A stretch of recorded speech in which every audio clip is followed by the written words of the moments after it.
Hello, challengers. This week we meet to consider something that many of us see as a negative emotion: anger. You know, when you're challenged by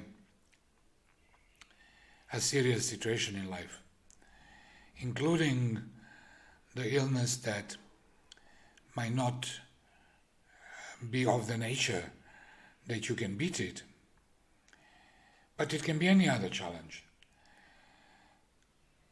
Sooner or later, as you're fighting on,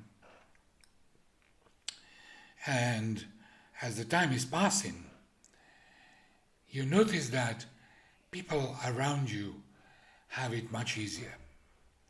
Or at least that's how it looks to you.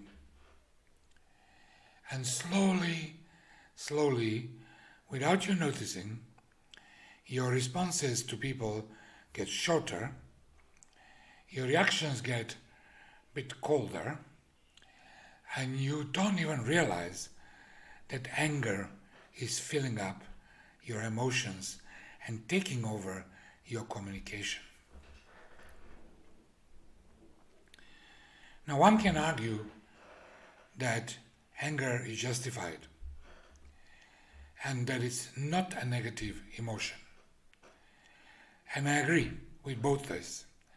Number one, if you feel that you should be angry, you should be angry. That doesn't mean you should hurt somebody with it, including yourself.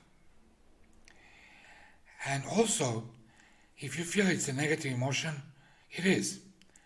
I don't necessarily believe that it is, as such, the only description. It just is. Anger just is. But I have recently come across a very smart comment that I haven't heard before. And it says that anger is a bottled up resentment. Bottled up resentment.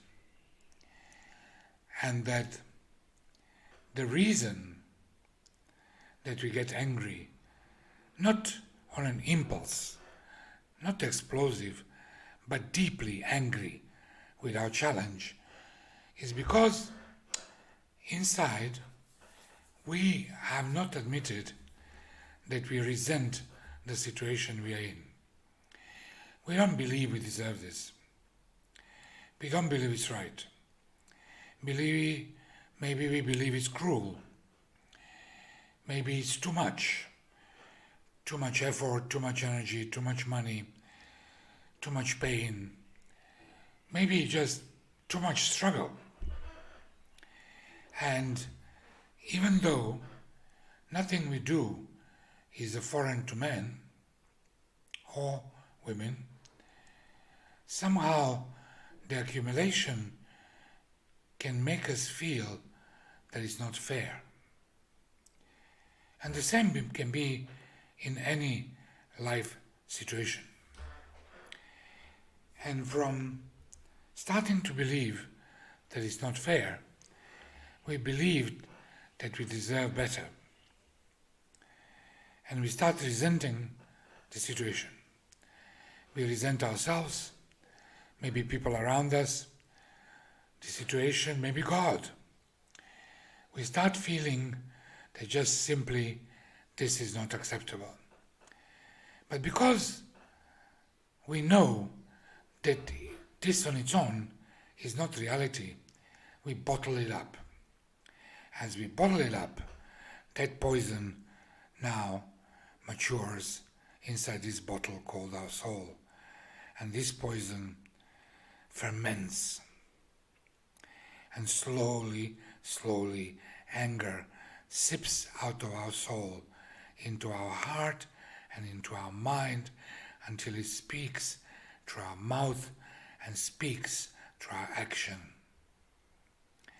Anger is not a negative emotion. Anger